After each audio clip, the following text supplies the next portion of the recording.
Hey guys, Paul on the plane here. It's been a while since I've produced an episode of Faking Space, but I'm back today simply to add the SpaceX Tesla Roadster launch last month to our forensic analysis series here in Season 2, because it was another classic example of how a government space agency continues the endeavor of the reinforcement of the heliocentric lie to the government school indoctrinated masses with images and video that was anything but authentic.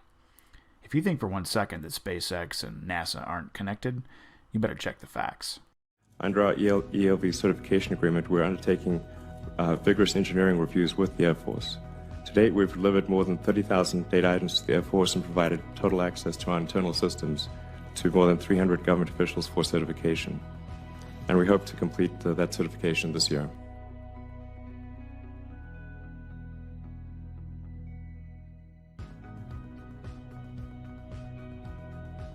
Under our ELV certification agreement, we're undertaking vigorous engineering reviews with the Air Force. To date, we've delivered more than 30,000 data items to the Air Force and provided total access to our internal systems to more than 300 government officials for certification. And we hope to complete that certification this year.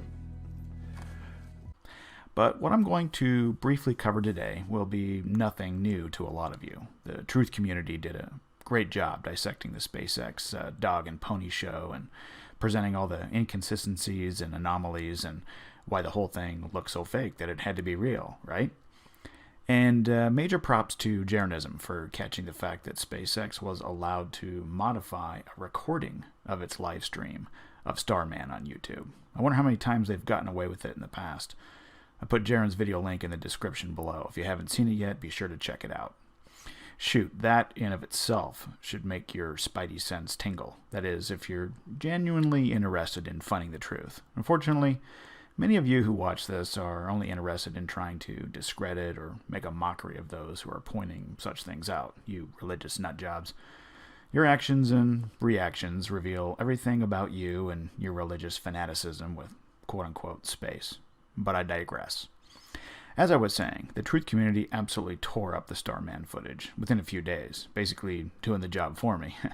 Thank you all. The countless videos that I saw showing the many different ways SpaceX and those they are colluding with trying to fake space was simply awesome. Today I'm just going to highlight a few of the many different problems with the footage and then file it away in our Faking Space series as one more piece of evidence that we are all being lied to. So, let's get started. Number 1 came with the reveal of the Tesla Roadster and Starman in space with this shot. Yep, you've all seen it. Now, I'm not claiming that this proves the car and dummy were filmed in a studio, although in my opinion it absolutely was. But what I want to point out is how the camera reacts to the change in the new background image and the change in the level of light. Watch it again slowly as the top of the SpaceX rocket opens up and how the camera reacts, which reveals undeniably that the camera has two things: autofocus and auto exposure features. The camera is first focused on Starman and the background of the inside of the rocket, or so we are meant to think it's the inside of the Falcon Heavy. But when it opens, the camera is able to focus on the image of the Earth behind it. That's how most cameras operate. That point is secondary, however, to how the camera reacts to the change in light. When the rocket pop top opens, the flash of bright light we see is because the aperture of the camera was wide open, because the inside of the rocket room the car and dummy were in was very dark. But the aperture quickly closes automatically because of all the light now bombarding the Tesla Roadster directly from the sun and from the sun's reflected light off the Earth, or so we are meant to think that's how it works. The camera auto-adjusts to the new level of light in that instance, and we eventually can see Starman soaring in front of the Earth in all its glory. You can see the autofocus and auto exposure again in this shot with the Earth floating in from left to right. At first it's a big white disk, and then the camera adjusts and we can see the image of the Earth, or so they want us to think that's what it is.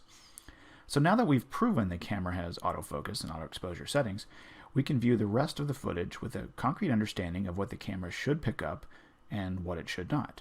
Like stars. With the camera's aperture wide open inside the dark room, when the rocket first opens, we should see it pick up the stars in the background. After all, we're continually told by the space agencies we don't see the stars in their space footage because of the amount of ambient light coming from the Earth. But with the lens wide open and able to receive all the light from the stars, they don't show up, even for a split second? And when the camera floats around and is pointed into the deep dark blackness of space and the supposed light from the sun and ambient light from the earth is behind the camera, we don't even see a couple of the brightest stars? You're kidding, right? All you photographers out there should be calling bullshit like I am. Guys, they're faking space. Okay, number 2. I saw quite a few YouTubers pick up on this quickly, right after dissecting the footage of Starman floating in front of an image of the Earth. And they are spot on. Watch closely the CGI glitch of the Earth in the background as the Tesla floats in front of it. Did you see it? Watch it again. This time slowly. Now, why is this significant? Because Starman and his red chick magnet of a car didn't glitch.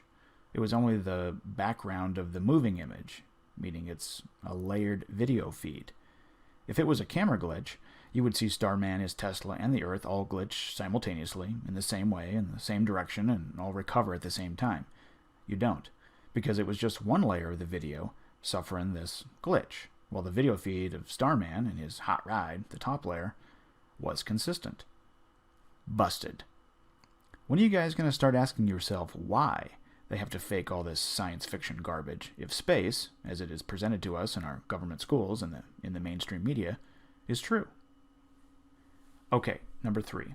The last one I'll point out today is the anomaly, I call it, on the Earth image video layer here.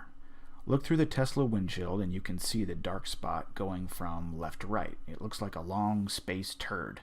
Unfortunately, Elon, it looks like a few pixels on your flat screen just went out.